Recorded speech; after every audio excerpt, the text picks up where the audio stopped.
every time there's a streaker, Braden, I always think about you. And there were 4 streakers at the end of that game.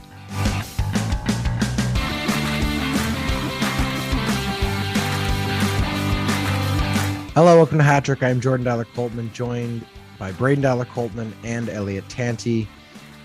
Welcome back, boys. Another busy week. We're going to get to a couple different things, each topic this week on a completely different subject, which is always kind of fun.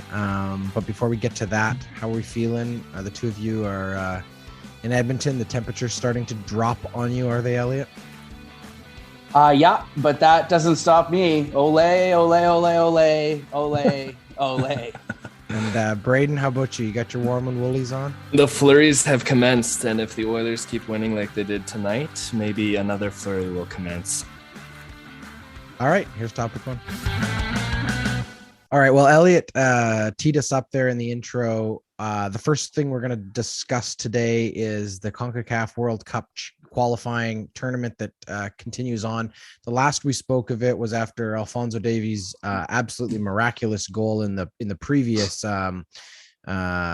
stage of the tournament, and now we found ourselves playing some very chilly Canadian soccer games here at Commonwealth Stadium. Is it still called Commonwealth Stadium, or is it the Brick Field at Commonwealth Stadium? Exactly. Something like that. Yeah.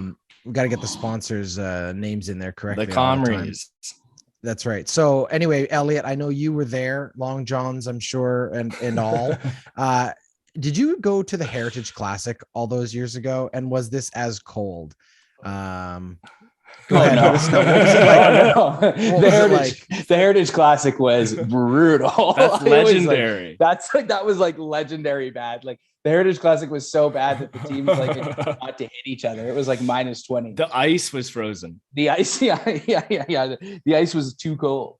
No, but it wasn't. The weather wasn't too bad at all. -2. Not a lot of wind. I was up in the 75th row, so that was certainly a worry for me. But let me start at the beginning. There is no question, there can be no question in FIFA's minds that when the World Cup comes to North America in its next iteration, that the city of Edmonton will not be ready, willing, and able to be a host city. I mean, for 50,000 people to show up to a game in the middle of November, -2 degrees, like you had to feel the energy in that place. And many people saw it on TV, and I imagine that they got a pretty good idea of what was going on, but it was electric. It was exciting. I mean, Alphonso Davies' first game in Edmonton, playing for the national team, there was obviously that sort of energy associated with it as well too, but the place was a madhouse.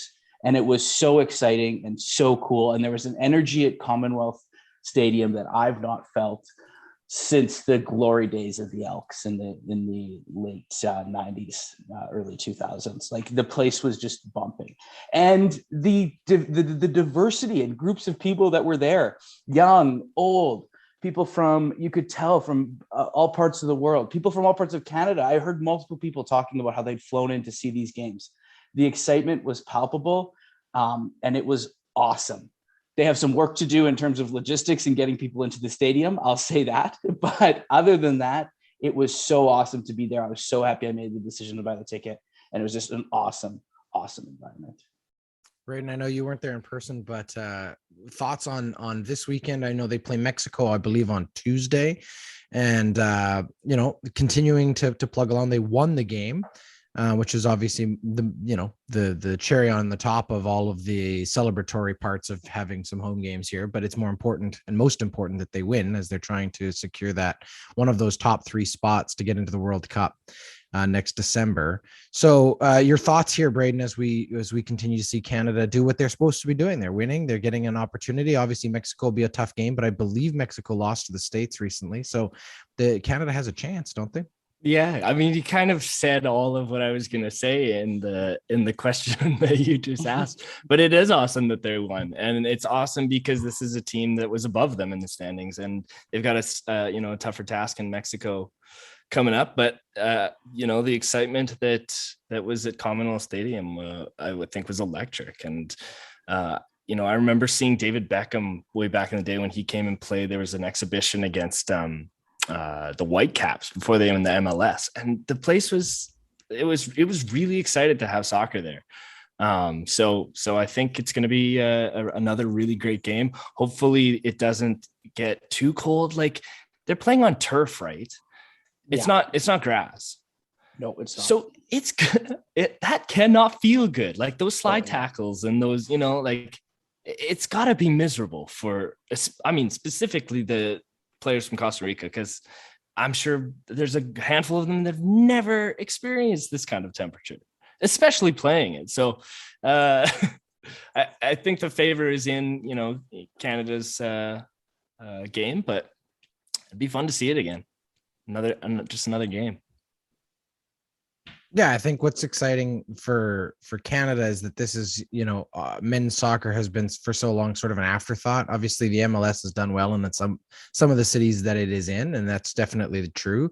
But when it comes to international soccer, I think Canadian football fans, soccer fans tend to, have to cheer for their ancestral teams if they're not more recent newcomers to Canada, and they have some kind of alliances. And I know there's always a lot of English fans, there's always a lot of German fans, there's always a lot of people who cheer for players. So whether it's Brazil or it's Argentina or wherever it is around the world, when the World Cup comes around, soccer is the international sport. It's the most it's the most played and the most recognized sport globally. And so there's always people from somewhere who have some investment in it. It's just really cool to see Canada start to get a little bit of excitement on the men's side of it. We've obviously we've been so fortunate for now almost 2.5 decades to be watching the career of Christine Sinclair and the Canadian women's team, which I really do think needs a lot of credit for the growth of the game in this country, more so than anything else. Elliott brought up sort of the early the football energy in that stadium in the late 90s, but I think even to the early 2000s when they had the U16 tournament here with those women, and you could just see the talent that was coming and sort of the beginning of what would be, or U19 I think it was, but the movement towards Christine Sinclair's dominance and all of those young women, and that was well attended and really exciting to see too. So, but in addition, Edmonton is a good city for it. The career of John Herdman too, right? Because now we're seeing an evolution of that, and then this roster full of just young guys. Alphonso Davies is going to be a giant in this sport. But John Herdman also, his capacity to convince players to come and play for the Canadian national team. Like they've just had someone come over from Nigeria now. Some incentive. And there's some incentive around the team. And I think a lot of that has to do with John Herdman's credibility. But let's also talk about the role that he played in getting this game to where it was. When I talked about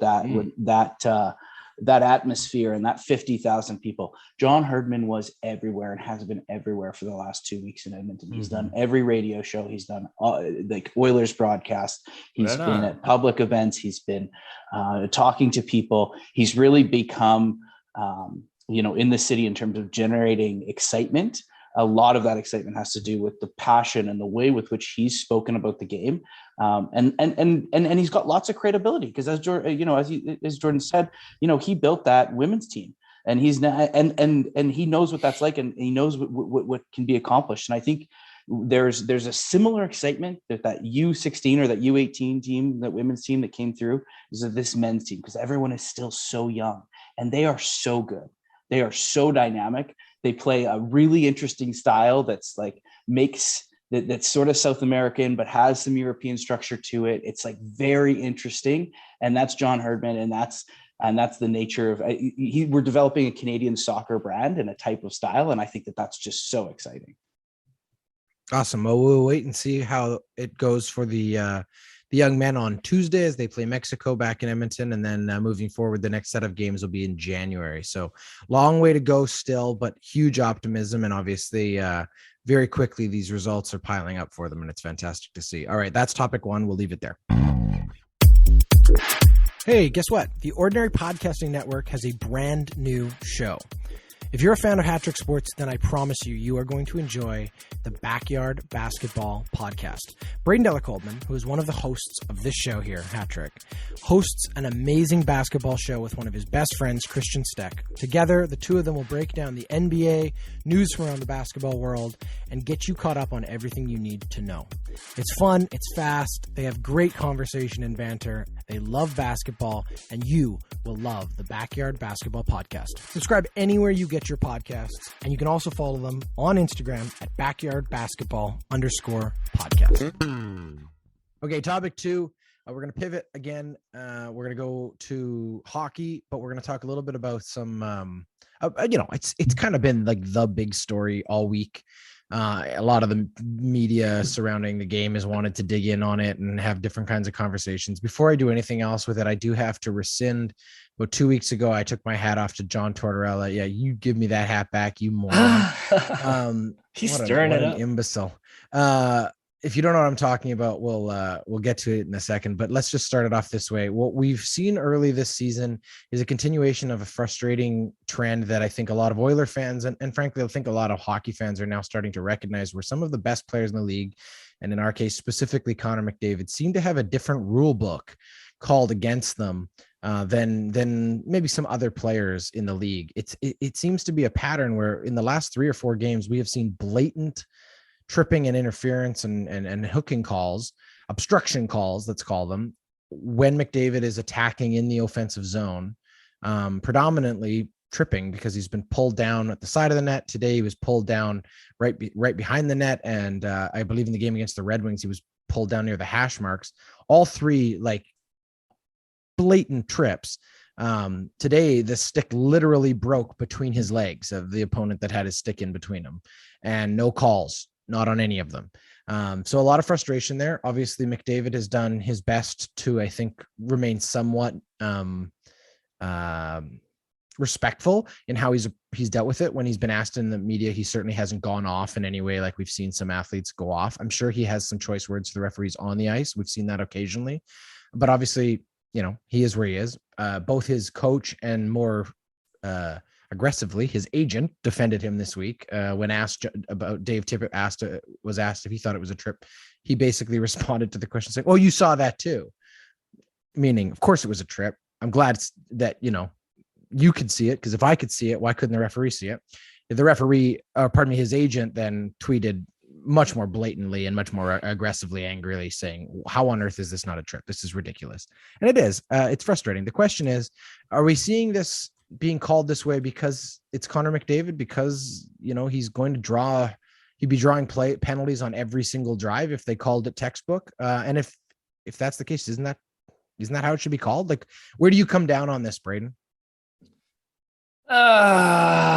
So Jordan, you and I both have been referees, and there was a very important thing that was taught, which was you can't make a phantom call.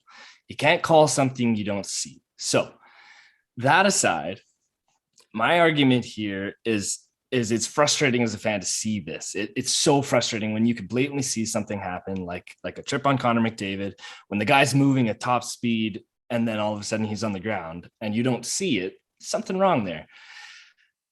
McDavid, here's the other side of this. McDavid moves, I think he's clocked out at like 41 kilometers an hour, top speed. That's really fast if something in an instant happens and you don't see a call. So if it continues, like if Jordan's scratching his head, but if this kinds of, I guess what I'm saying is I don't see it happen in every game. It happens constantly, but not in every game. Okay. Well, leave the referee sympathizer for a moment. Elliott, feelings and thoughts on this one. Do you come down on the referee side of it, or are you with the rest of most of the sports media in that McDavid is not being called the same as everyone else? Well, I sort of struggle with that personification. I don't think it's necessarily the referee that's the issue here. This is about league and league standard and being able to properly articulate what a foul is in this game and what isn't. And the challenge is what a foul can look like. It looks like can be different throughout the week and changes throughout a season based on the severity of the situation and what's going on in a game. I do struggle with this notion that people say the referees should just be calling the rule book by the rule book and there should be no game management at all. I mean, when referees don't manage games, particularly in hockey, things get out of hand really. You can get out of hand really quickly and get out of control. And I think, there's different ways to game manage. I don't agree with, well, we missed a call, so we're going to take a ticky-tacky call, which kind of happened last week. But I do think, you can set a tone as an official to start a game, and then set that tone throughout the game. The problem is where we run into problems is that there's just inconsistency. So a referee or officiating group will set a tone, whether it's maybe this is going to be a looser called game or this is going to be a more tightly called game. And then there's inconsistencies within the game, that game that's being played, that cause major issues and then lead to challenges. But this is something that the NHL seems to be the only league that really struggles to articulate its rules in a way that they can be enforced consistently. I would argue the NBA is having an issue right now because they also just changed some rules. So they're having true, actually. I'd forgotten star players have issues with calls that they used to be getting. Yeah, I know. And I think that's a good point. The NBA is in a similar space in terms of a lot of it's up into interpretation.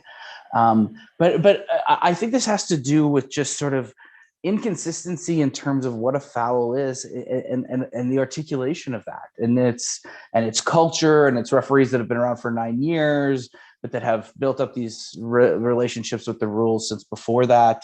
It's really complicated. And by the way, I don't think McDavid doesn't get called because he's the best player and he's the fastest guy. I think you're more likely to see the Oilers get less penalties when their power play is performing at the level that it is. And I'm just going to leave that out there because that's an aggressive take, but I'm just going to leave that out there. All right. Well, I'm going to bounce off that one for a second too, because I think there's two things from both of the things both of you said that I just want to touch on. One, I think, Braden, the suggestion that referees can't see the call, I struggle with, because every single instance we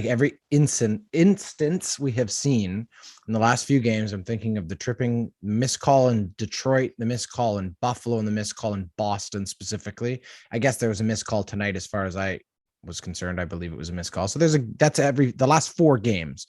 So to suggest it doesn't happen every game, I think is not true. I think it is happening almost once a night, if not more. But in all 3 of those instances, he had the puck. So at least one of the 2 referees should probably be watching the player. You're saying it's hard not to watch Connor McDavid. No, what I'm saying is one of the 2 referees' jobs I agree. is to watch the player with the puck. Yeah, that is where fouls are going to take place. Any foul that takes place off of that is just interference. The second referee further back should be the one making that call. So you can't tell me they're not seeing it, because if they're not seeing it, then they're missing the entire function of the play. So then we have a bigger issue with either the quality of their eyesight or their ability to referee. The second part that I wanted to take a beat on, and then I'll let you get in there, is Elliott suggesting that maybe it isn't about whether or not he's the best player in the league. Maybe there's some other element of they have such a potent power play. And I think that there is something to be said for that. I think that there is evidence to suggest that there are a lot of referees of a certain generation, younger generation, that have come into the league in the last decade, let's say, who came up under a system of officiating and education in officiating around game management, as opposed to calling the rule book. And what I mean by that is that we have seen evidence that there are makeup calls, or that there are timing and how certain calls are or aren't called. We've seen this a lot recently in the playoffs, where all of a sudden in the third period, the whistles just go away. And somehow that's something we've accepted in this game. But the whole premise of that is that now there's a subjectivity to it that shouldn't be there. Officiating by design in all sports should be, non partisan. It should be it should be constant. It shouldn't be subject. Yeah, it should not be subject to that individual's interpretation of the rule book. It's black and white. Or levels of it. Yeah. Yeah, and the rule book should be called as the rule book is. And if the result of that is a game that is harder and harder to watch, then you have to ask yourself, where do we make the change? If the question is, if every single time you're saying Connor McDavid is obstructed, no, what I'm saying is, if every single time McDavid is obstructed, you actually called it. Yeah, you're right. There might be 30 penalties in that game. That's an incredibly difficult hockey game to watch.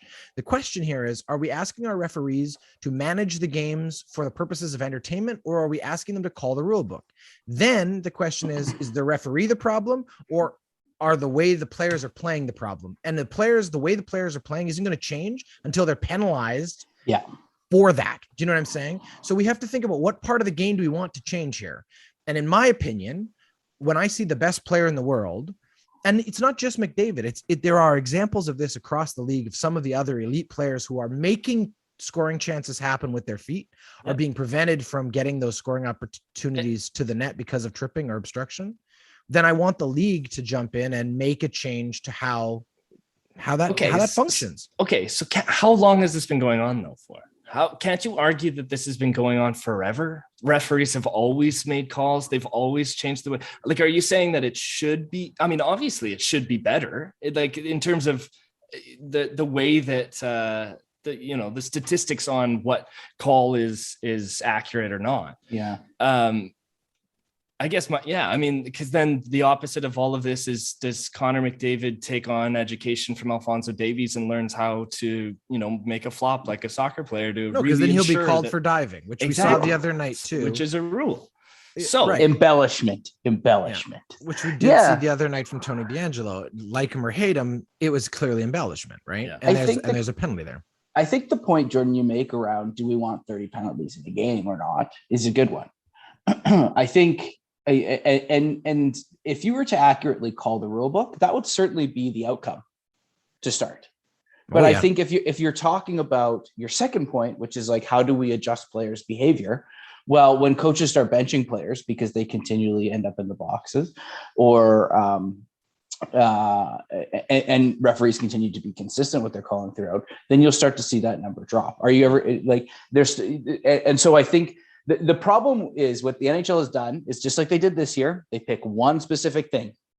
What was in the past? Cross-check. This year it was cross-checking, right? In years previous, it's been the slash on the hands. Yeah. And they're saying this year, this is an area of focus for us as an officiating. And all through preseason and all through the first 5 games of the regular season, cross-checking or slash to the hands or whatever that certain thing is this year is the priority, and you get a bunch of ticky-tacky calls on that, and we're improving the game for the better in a gradual way. But we got to 15 games. I saw some pretty old school cross checks in the game tonight between St. Louis and Edmonton. It falls away. The issue's always been around consistency, and I think you can't expect change unless you do things consistently. As I said, sort of in the first part, it falls away throughout the season. And then, as you said, Jordan, the only way to get a penalty in the playoffs is to draw blood with your stick on someone's face, because most high stick calls don't even get called, it seems like, or to lift the puck over the ice in your own zone.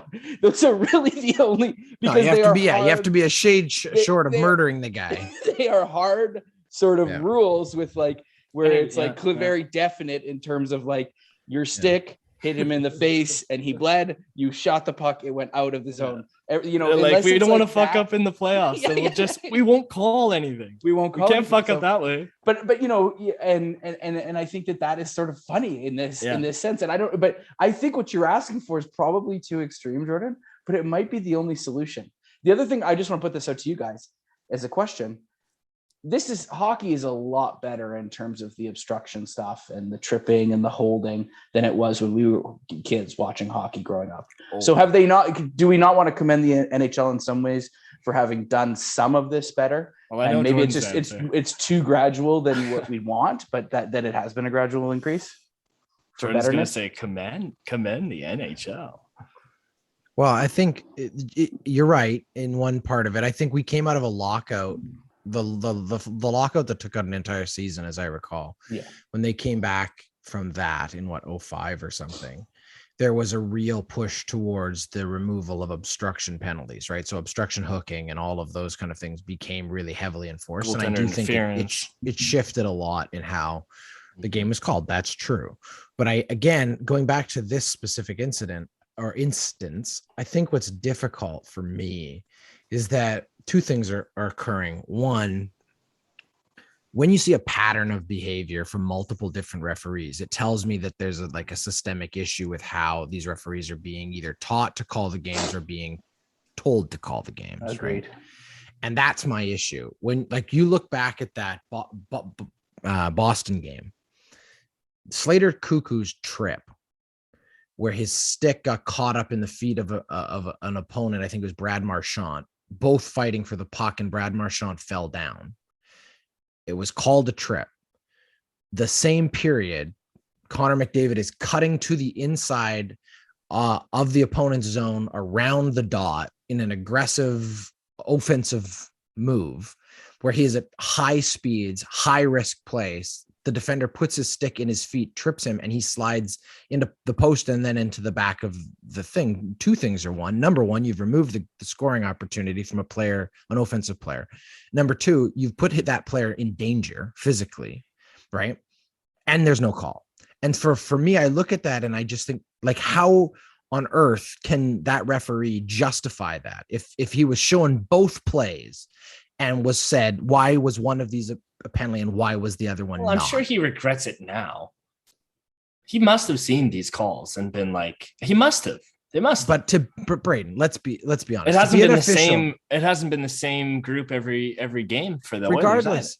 That's my point. If it's multiple sure. different referees also missing these calls or choosing not to call these calls, as I would suggest, it's because they've been instructed to do so under some mandate of how they want the games called. Yeah. But again, it's game management. Timing wise, it's like, oh, well, Boston's down at this point. There's an opportunity for a call. There it is. And of course, do often see is you do often see coming out of the next period, the bad makeup call, which we did see in Boston. Oh, for sure. But penalty the other way. Just to say that it happens all the time after 4 games.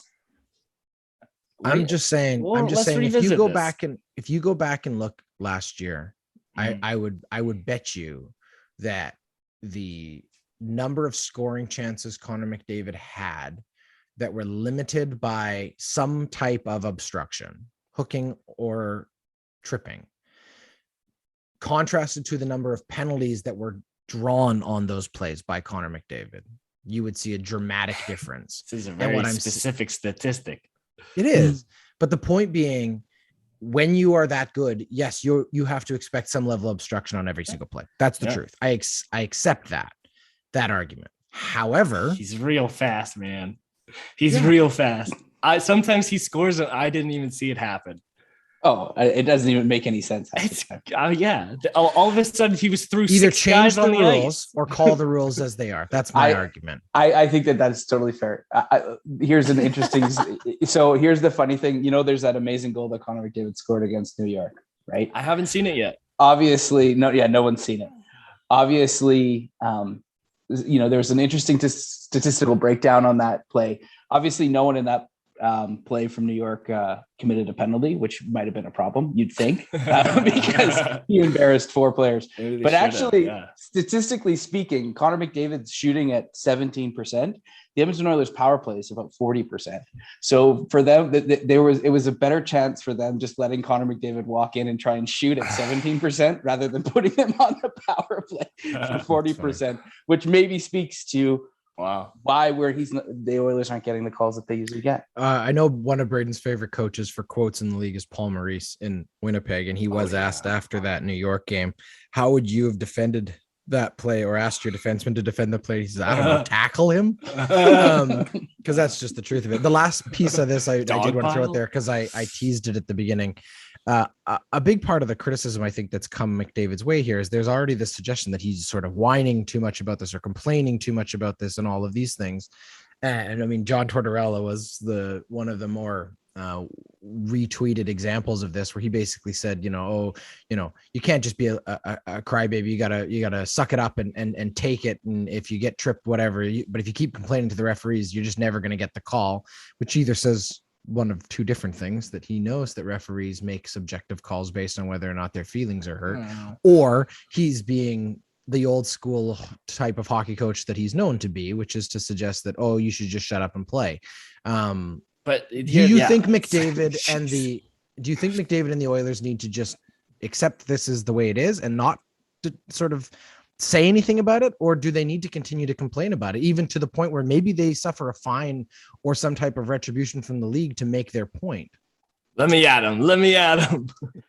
Well, I think that this has been a point of conversation in Edmonton throughout the week. I mean, there's been lots of people advocating for. I disagree with John Tortorella, not in in necessarily substance, but in reality. I think Connor McDavid's actually been relatively silent about the way he's been treated. I mean, he has conversations with referees on the ice, but he's not, and he looks back every once in a while, but he doesn't throw up his hand. He's not banging his stick. I mean, I remember Sidney Crosby at the same age, at the same time, dealing with the same issue, being a lot more vocal, both on the ice and off the ice about it. Connor McDavid has been quiet. That's what I didn't like about John Tortorella's thing. I mean, I think this was handled perfectly via the agent.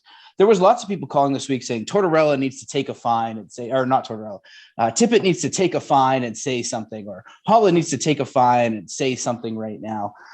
You know what they did? They gave they gave the job to the one person the league can't find, which is his agent, and he said something really direct, and it cost no one anything and got the same point across, which is, you know, to initiate these kinds of conversations around officiating. So I think they handled it perfectly, and I commend the Oilers and commend the entire group, the team. It seems like the team, management, player, and agent all came together and did something that was smart. And Connor's more he's more frustrated when his team's behind than he is when he's not getting calls. Like I don't see him phasing it the way that, you know, it's let out to believe.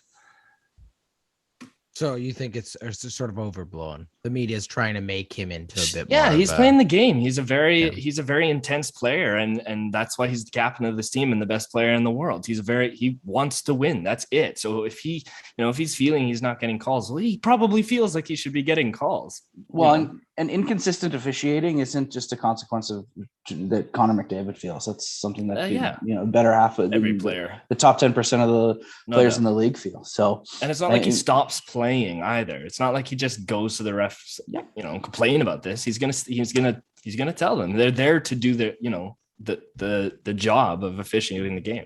It's no different than in baseball when pitchers are out of the strike zone. It's gonna happen. Okay, I'm not sure it's quite that cut and dry, but all right.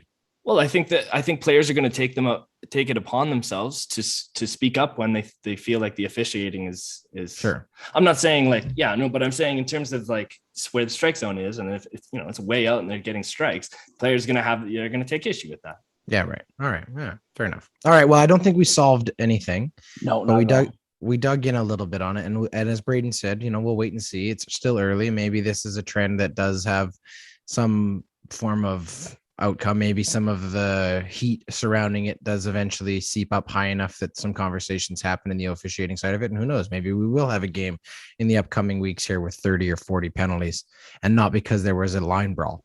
We'll leave it there for now. That's topic 2. Do you or someone you know own a small business? Are you looking to grow or to reach new customers? Hey, why not let us help? HatTrick is looking for unique brands, businesses, and products to advertise on our show. You can find out how we can help spread the word about your business by contacting us on Facebook, Instagram, or Twitter. All right, topic 3 is a special one. We have neglected, Braden and I, to record an episode of the Pitstop Podcast for several weeks, schedules being what they have been. So unfortunately, we've missed the beginning of the end of this awesome season from F1. So we thought we'd dedicate a segment here on HatTrick to it to get us back into it. And then as we go into the last 3 races, Braden and I will be better at making sure that those 3 races are have a dedicated episode for each one of them. But let's talk really quickly about what was, in my opinion, one of the best weekends I've ever seen as a Formula One fan. And I think probably the best weekend of Lewis Hamilton's career. And that's saying something, as he is a 7-time world champion, but he himself argued that he thought this was the best start to finish weekend he'd ever had. So those who are not following F1, let me just give you a really quick summary of the weekend. So we had something really special this weekend. It's the 3rd time this season that we've had a sprint qualifying. So the weekend schedule was shifted a little bit. We're in Brazil, and on Friday, when they usually would be doing 2 practice sessions, they had 1 practice session followed by a traditional qualifying run. So three different qualifying groupings, each one removing 5 teams from qualification and eventually being able to set up the grid for what would be usually the Grand Prix. But in this case, they set the grid positions for Saturday's sprint qualifying. So coming into the weekend, Hamilton, who is trailing Red Bull's Max Verstappen for the championship, took his 5th engine of the season, his 5th power unit change. And as a result, knew that he would be given a 5-grid penalty to start wherever he ended up on the grid for Sunday's Grand Prix. And that is, we've seen most teams have changed their power units at some point during the season, and it's all about sort of strategically choosing when to do it based on what course you're going into.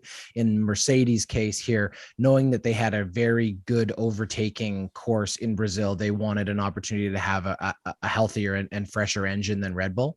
And they just dominated in a straight line with this new engine. So they knew that going in, they had a 5-grid penalty spot no matter where Hamilton finished. The goal was obviously qualify high and do well in the sprint. However, he finished quite well, I believe, up in either one qualifying or was 1 or 2 coming out of Friday, and then suffered a penalty because they had measured the gap in his rear wing, which is used for DRS or drag reduction system. And he failed that test. So it was considered an illegal part. It was not designed that way, but it had somehow the gap had become bigger than it should have been. So the FIA punished him by basically disqualifying him from qualifying and forcing him to start at the back of the grid, 20th spot for the sprint qualifying. That put Max Verstappen on pole to start the sprint. That's Saturday. He started from 20th. The sprint was 17 laps, or a third of the Grand Prix distance. And I have to tell you, if you didn't watch it, I've never seen a driver dominate the overtake as well as Lewis Hamilton. He made his way up from 20th place to finish the sprint in 5th. So he overcame all but 5 cars. The 2 at the front, Bottas, who actually ended up winning and taking pole for the Grand Prix, and Verstappen were like 30 seconds ahead of everybody else. But he cleared everyone else except for Sergio Perez and Charles Leclerc. He came all the way up to 5th, which was an unbelievable finish. So he finished 5th, which meant he would drop 5 spots to 10th. That's where he started Sunday. But watching him overtake, it's just, you knew going into Sunday you were about to watch something really, really special. And that's exactly what happened. He moved his way up from 10th to 4th on lap 1. And ended up being able to chase down Verstappen and by the end pass him in, again, just an absolute unbelievable dogfight. Got all the way up to 1st. And by the end of the race, I believe he beat him by 8 seconds. So Lewis Hamilton just dominating the way we used to see Lewis Hamilton. As we only have 3 races left, just unbelievably exciting. So that is all I will say on this topic. I'm going to turn it over to these two. I know Elliott actually watched some of this race, which is exciting. I'm glad to hear that we've got you a little bit excited about F1. Does this not whet your appetite enough to want to watch 3 more races and see how this championship comes down? Max Verstappen still just holding I think it's like a 19-point lead. Lewis Hamilton now is within striking range of becoming the greatest driver of all time with 8 championships, if he can pull it out. Elliott, are you in? Yeah, I mean, I think I am. I think I am. I mean, it helps. What was awesome this week, and this is kind of a dumb thing to say, but it really helps when the races are in the time zone, right? Or in a time zone that's variable. So, waking up, knowing that I can watch the race before football on Sunday, and I did watch the end of that, really helps a lot. But I think that there's also, F1 has done such a good job of contextualizing the sport. For in layman's terms, for folks like myself, where this was previously something that was just like too much, it isn't anymore. Some of that's the Netflix show, but some of that's just like, you and Braden, like caring about it and doing the show that you guys are doing, and it being like a more mainstream topic of conversation on sports, local sports radio, which is something, where I get a lot of my information from here in Edmonton as well. But ultimately what this comes down to is that this is a really exciting end to this season. And probably, I know that there's a long recorded history of F1 that's been around for a long time, but this has to be one of the closest like constructor races in a very, very long time. I mean, it just seems like you go through eras of teams and while their rise is gradual, once they have supremacy, they seem to last for a really long time. So this battle between Red Bull and Mercedes is also contributing to that. There's value in that, and there's value in that one great example of it is the last lap of this race tonight. The tire change from the Red Bull team. It wasn't Sergio Perez. Perez, and his change to softs in the last race to get the fastest lap of the race, so he can get 1 point for his team, which doesn't seem like much and would never have ever seemed like much in years previous. That 1 point is actually really valuable this year. And so there's the added relevance, there's the excitement, there's the contextualization, and there's also what's always been the detriment of car racing is if it's not a sprint to the last lap, something interesting at the end of a race to sort of make you think. It's got a lot of things that are coming together. This is, it's very exciting. F1 stock is on the rise and continues for sure. Yeah, Braden. Yeah, just to jump on that, F1 stock is on the rise. I think, like Elliott said, the access to this sport has become globalized in a way that I think we talked about in other, in our past or our previous segment here with soccer, just its dominance around the world. And also, kudos to F1 for, doing that deal with Netflix, but then also doing that, getting the races into North America and creating buzz around it. They're doing that kind of work we talked about with John Herdman, speak about all of this. And so it's a fun sport. It's super cool. Right. So, unfortunately I didn't watch the race today. I will regret it, but I will be able to watch some highlights of this dominant performance. I'm not surprised by Lewis Hamilton. He always seems to do well when he has to come from behind. He's that kind of athlete. He loves that. I think he loves that. I think he loves that narrative. He loves that story. And he is that guy that is becoming one of the greatest of all time. So, but the two things that came out of this for me that surprised me deeply was the FIA has so many rules to begin with. There are so many rules in terms of construction of the vehicle, driving the vehicle, track limits. Verstappen had a huge turn that took Lewis Hamilton, it looked like, out into the side. There was no penalty for that. It didn't appear. However, at the end of I think it was the qualifying, when they noticed on the Mercedes with the wing was changed, it was Max Verstappen who went over to look at it, and he noticed that there was something wrong. Max Verstappen got fined for that. Yeah, I don't understand that part. So he got fined for touching the car, not for going and checking out. Do you think they would have noticed that had he not seen it? Yeah. So, but he raced. That's a great question. Yeah. So it's definitely interesting. So there's a couple things I will just say. This is good because it does help teach something different about the sport. So there's a code or a set of rules specifically called parc ferme, which is that once a car has been set in qualifying, meaning its engine parts, its front and rear wing parts, all of its aerodynamic parts, and its tires. Once the car is in race condition and has qualified, nothing on that car is allowed to be changed without permission from the governing body. So there are specific things, maybe like a reliability safety thing. Yeah, we took some damage here, we have to change this, or the car could be in danger, all those kind of things. But technically you are to qualify the same car you're going to race. So once a car is in parc ferme, you can't change anything. It also means no other driver or member of any other team is allowed to touch an opponent's car in any way, shape, or form. You can't touch the tires, even to just check how well they degraded, because it's proprietary technology. There's secrets there. There's all kinds of competitive edges that those teams should be able to protect. That's the idea, right? And we've had lots of examples of this. One of the greatest violators of this rule over the decades has been Sebastian Vettel, who they played a highlight reel in today's lead up to the race of different examples of when he has touched other drivers' cars, including once where he tried to roll a tire and accidentally pushed the car that was in neutral about 10 feet forward because it was on a slight hill. Like, there's lots of examples of this. However, that is what Max Verstappen got in trouble for. Now, yes, Red Bull and Mercedes have been in a bit of a fight all season long about regulations concerning the tail wing, size of it, amount of flex. Red Bull has been under scrutiny and has been challenged both by Mercedes and at one point by McLaren for the amount of vibration that was witnessed on a camera in in their car's construction.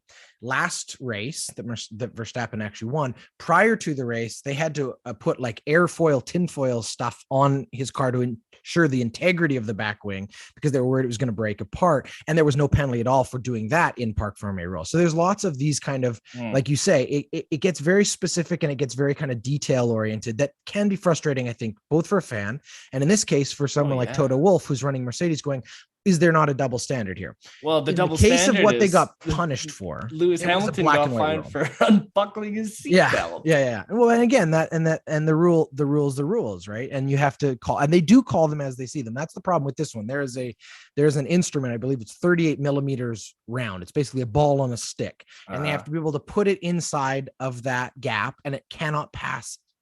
Cannot pass through. The gap has to be smaller than 38 millimeters.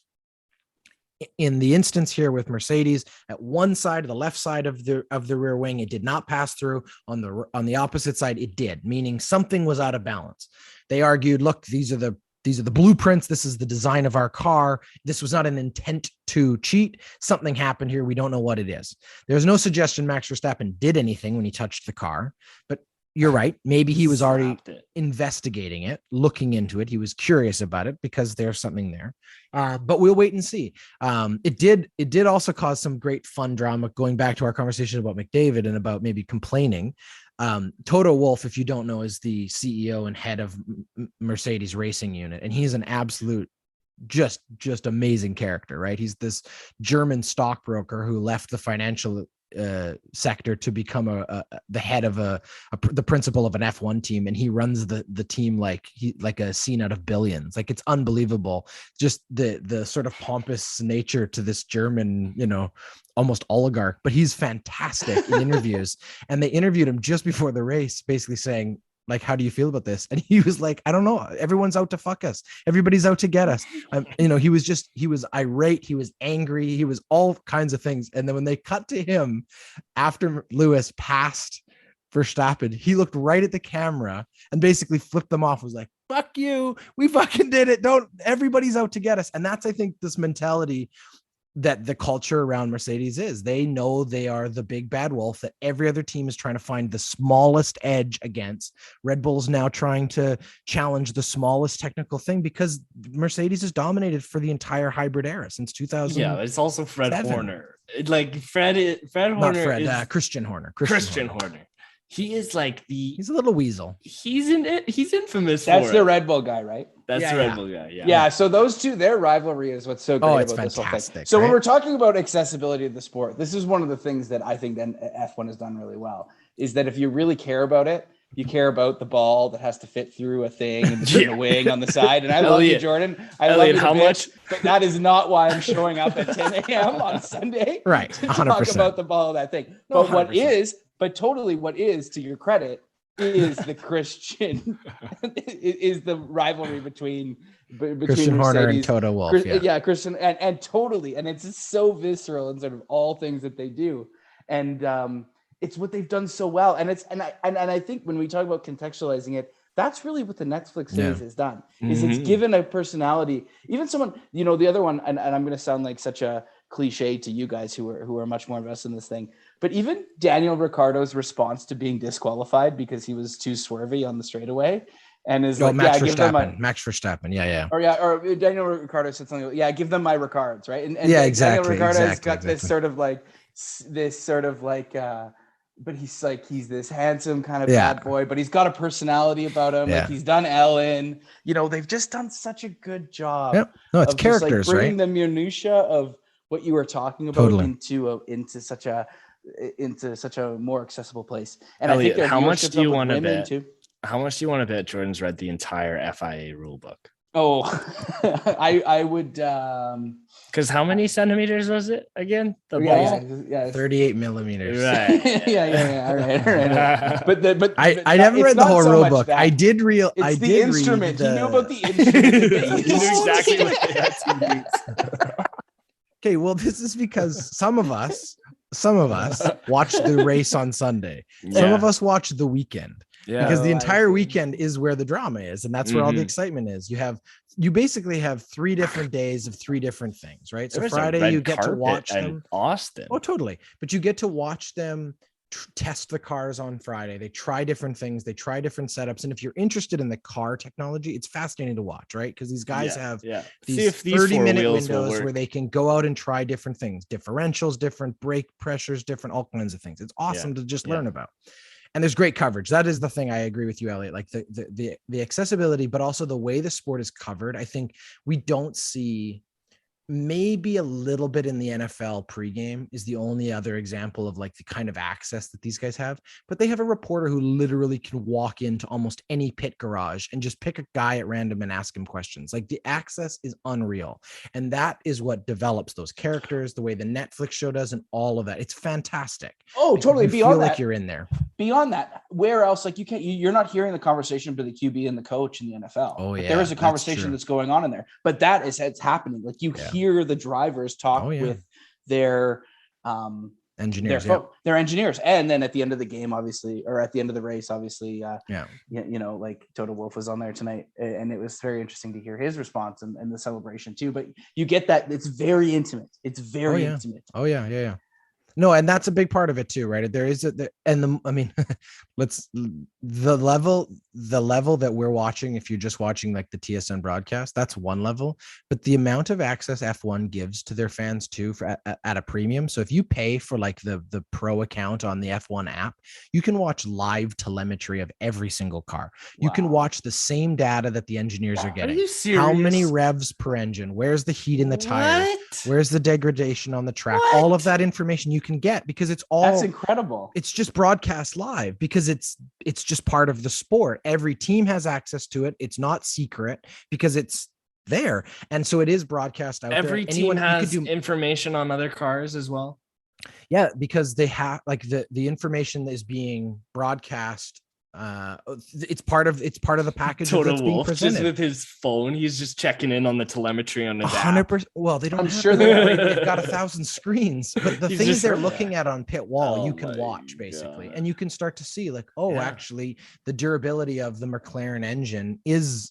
You can see in a straight line, it does not have the same horsepower as the Ferrari, and that's why they weren't competing with them today or whatever. So again, the level of which is kind of, to be fair, which is kind of what I think the NHL is trying to find a way to do with these new microchips in the jerseys. Sometimes broadcast teams will add it, right? Where all of a sudden they'll show a replay and you can see Connor McDavid's top speed because they've been tracking it live, but they haven't yet figured out like the second screen, like the iPad app you could have open when you're watching the hockey game. If you were a big, analytics walk or whatever, and you wanted that information. And anyway, I want to see infrared. I think infrared hockey. No, but even time on ice and stuff like that. That would be interesting to watch throughout the game. Like live that would contextualize things if you knew how much. I do think there was. I'm trying to remember now, but I think during last year's playoffs when there was less games, so they had open channels. Sportsnet did have a second feed. Maybe it was online. You could watch the game with that kind of analytic information like presented the entire time. And I think that there's definitely a space for the growth of that in other sports. And as Elliott said, I think the big thing that if I was running the NHL or if I was running, frankly, any other sports league, but especially a league like, let's say the CFL, where you are struggling to develop an audience, I would be looking at what F1 has done from like the big broad perspective, not the specifics of saying the CFL needs a Netflix show, but more specifically, what was the outcome of the Netflix show? And I think it's about building characters. It's about building a relationship with fan or consumer and product and drama, athlete, right? Drama. And you care about it. We know who Christian Horner is. We know who Toto Wolff is. We've learned who these people are, and obviously some of them with the bigger personalities get more screen time like a reality TV show. That's fine, but it works in their favor because it's marketing, right? Why is Red Bull, the sports energy drink, literally the owner of a team? Because this is a marketing exercise, is just as any sport is. But it works really, really well. And people want, like I've said so many times, and I believe this so strongly in my core, that the reason sports matter is because they hold an opportunity for our society to create community. And what they do is they offer people a feeling of I belong to this team. I cheer for and support this team, or I cheer for and support this player. And there are other people out there like me who also care about this, and we can talk about it, and we can invest energy and time and money in it. And there's the economy of sport, but there's also like the emotional economy of sport and the energy that surrounds it, the community of sport, whether you're a hockey fan or you're just an Oiler fan, whether you're an F1 fan or you're a motorsports fan, maybe you watch NASCAR too, whatever it is. What this sport has done a great job of in the last couple of years, as Elliott said, building its stock up by investing the emotional part of the storytelling in this, right? It's 20 teams, it's 20 drivers. They're all, competing under some form of the same rules. It is not an even playing field. That's part of the drama, but we're figuring it out, and we're watching race into race. Anything can possibly happen, and it's great drama. It's great. It's just awesome. So yeah. Anyway, I'm really glad we talked F1 on the show. Braden and I will be back after next race in Qatar. We have 3 races left. Verstappen just narrowly holding off Lewis at this point, but I think it's very clear coming out of this weekend that if it comes down to straight line speed, the Mercedes has them, and if Red Bull has anything left up their sleeve, it's time to pull it out, because Lewis Hamilton's chasing his 8th championship. He would best Michael Schumacher and be the greatest of all time. I just wanted to say one more thing, Elliott. You were absolutely right when you said this probably is the greatest rivalry the sport has ever seen. We have seen some amazing ones. You've got Alan Prost and Senna. You've got Michael Schumacher and Hakkinen. You've got James Hunt and Niki Lauda. That's the one that Ron Howard made a movie about. Even Michael Schumacher and Damon Hill in the late 90s. But the truth is that, and then there's Lewis Hamilton and Nico Rosberg when they were both in the same team and hated each other. That was an awesome rivalry. But there's something about this rivalry and how you've got 2 different generations. Lewis Hamilton, who is the sort of one of the last guys of the old guard, again, chasing that 8th championship. And now you have this young kid in Max Verstappen, who's the 2nd generation chasing them down. And if he wins it, it will be very special to see. And then next year, the question is, can he get one more, or is Lewis Hamilton ready to come back for another one? But either way, great drama. Thank you both for joining me this week. Awesome conversations, and we will be back next week with even more. That was HatTrick.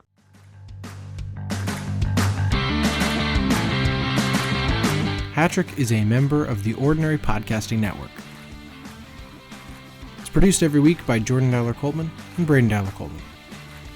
You can follow us on Instagram, Twitter, and Facebook. Thanks for listening.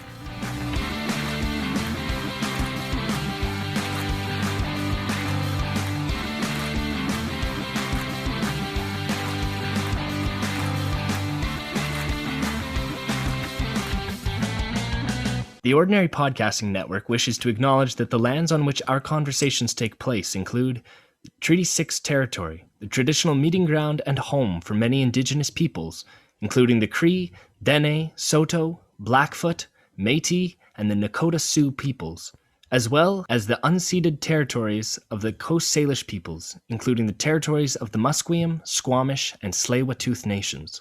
We acknowledge the many First Nations, Métis, and Inuit whose footsteps have marked these lands for generations.